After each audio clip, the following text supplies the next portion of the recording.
네, 프레스룸 라이브는 유튜브로도 시청할 수 있으니까요. 댓글로 좋은 의견 많이 주시면 저희가 반영하도록 하겠습니다. 자, 오늘의 궁금증 해결사 분들이십니다. 이웅혁 건국대 경찰학과 교수, 박상희 한국열린사이버대 상당심리학과 교수, 이고은 변호사, MBN 장가희 기자 나오셨습니다. 어서 오십시오. 안녕하세요. 자, 여러분 저희가 50대 친아버지가요. 고등학생과 중학생 남매를 야산으로 데려가서 차 안에서 살해하고서 극단적인 선택을 했던 시도한 사건 저희가 기억 전달드렸었는데 장 기자, 이 사건 1심 선고가 나왔더라고요. 이 친부한테. 네, 그렇습니다. 징역 30년이 선고가 됐습니다. 지난 8월에 있었던 일인데요. 경남 김해시 한 야산 1톤 트럭에서 아버지가 이 17세 딸과 16세 아들에게 수면제를 탄 음료를 먹인 뒤 목 졸라 살해를 했습니다. 이 남성 A씨는 평소 모친과 불화로 신변을 비관해서 극단적인 선택을 계획하려다 자녀들도 계획에 포함시켜서 이 같은 범행을 저질렀는데요. 네. 당시 A씨는 경찰 조사에서 이 70대 모친이 평소 아이들을 많이 괴롭혔고 자신 혼자 세상을 떠나려다 모친이 아이들을 계속 괴롭힐 것 같아 함께 죽으려 했다. 이렇게 진술한 바 있습니다. 네, 이고은 변호사님, 모친이 자녀들을 괴롭힐까 봐 뭐 이런 선택을 했다는데 중학생이니 아들이요. 아버지하고 여행도 다니니까 너무 좋았다고 해요. 특히도 여행 직후한테 아버지한테 한 말이 있더라고요. 그러니까 이 중학생 아들 C군이요. 여행 직후에 아버지한테 이렇게 말했다고 합니다. 같이 여행 와줘서 감사하다. 나중에 커서 보답할게요. 라는 말을 하면서 감사함을 전달했다고 하는데 그런데 여행이 끝나고 얼마 지나지 않아서 아버지에게 살해당하죠. 살해당할 당시에 울면서 살려달라 그렇게 애원한 것으로 알려졌습니다. 범행 현장 고스란히 자동차 블랙박스에 찍혔는데요. 영상 속에서는 14분간 이 중학생 아들 C군이 아버지에게 살려달라고 애원을 합니다. 당시에 딸은요, 이 수면제에 취해서 잠에서 깨어나지도 못한 채 그대로 사망을 했는데요.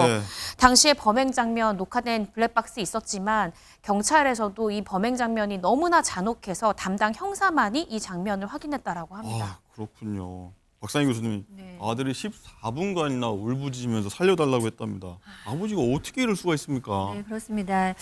이 소식을 듣고 저도 정말 몇 시간을 먹먹하게 있었는데요. 네. 일단 이 아버지 본인의 모친이 아이들을 괴롭혔기 때문에 아이들을 계속 괴롭힐까 봐 자기가 데리고 하려고 했다라고 얘기하는데 저는 정말 비겁한 변명에 지나지 않는다라는 생각이 듭니다.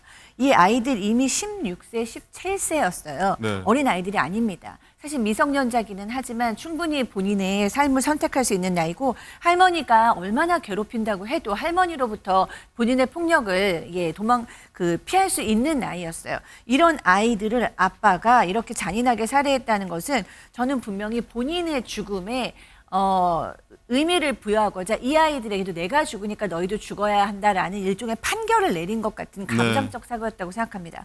그러지 않으면서 아이를 죽이기 위해서 수면제와 철근까지 준비하다니 이것은 이제 본인의 죽음, 본인의 죄에 대한 합리화를 하려고 했던 것 같고요.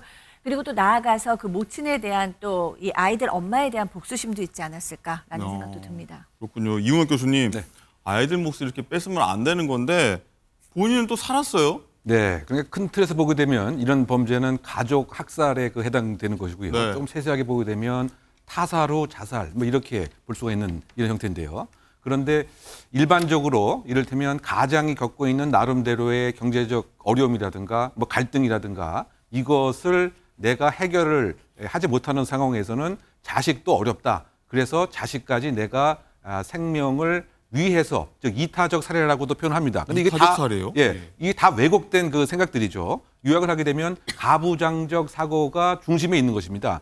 나의 아이들이기 때문에 앞으로 닥쳐올 여러 가지 어려움, 또 곤란함, 그보다는 내가 차라리 생을 너를 위해서 끊어주는 것이 차라리 낫고 내가 그렇게 할 수 있는 자격이 있다. 이런 왜곡된 생각을 갖고 있는 것이 아니, 미래에서 더 아이들이 더 커서 더 갚을 수도 있는 거예요. 그렇죠. 그게 이제 제가 지금 말씀드린 그 한국에서 특유한 그 왜곡된 가부장적 생각에서 기초된 이런 것들입니다. 그래서 사실은 지금 그 할머니하고 갈등이 있다라고 하지만 그건 아버지의 또 시각이고 사실상 그 손자들은 또 그 설령 갈등이 있다라고 해도 건설적인 방법으로 해결될 수 있고요. 오히려 앞으로의 더 행복한 삶과 또 의미 있는 삶이 있을 가능성이 농후한데 이 아버지가 잘못된 그 가부장적 그 판단을 한 것이 아닌가. 그것도 아주 그 철저하게 계획을 했고요. 그래서 그 검찰이 그 사형을 구형을 했습니다만 사실상 그 우리나라에서는 사실상 뭐 사형 폐지국에 해당이 되기 때문에 사실 이런 거는 어쨌든 좀 엄벌을 또 해서 사회에 또 경각심을 울리는 그런 네. 좀 재판부의 판단도 좀 아쉽지 않나 생각을 해봅니다. 네, 이건 변호사님 일단 범행이 계획적입니다. 네. 본인이 어떤 생각인지 모르겠는데 일단 아이들 이렇게 잔인하게 살해해놓고 또 요구한 게 또 그렇게 많았다고요? 맞습니다. 검찰에서 사형을 구형을 하면서 그렇게 구형한 이유에 대해서 설시를 했습니다. 당시 검찰은요, A씨가 치밀하게 범행을 계획을 했고 범행 수법도 굉장히 잔혹했다.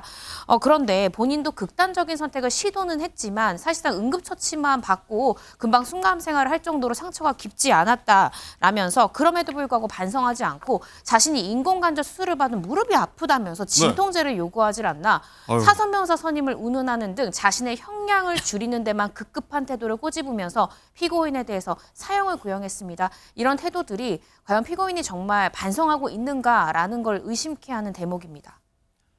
자, 아이들이 참 무슨 죄입니까? 참 답답하기만 합니다. 자, 다음 사건도요.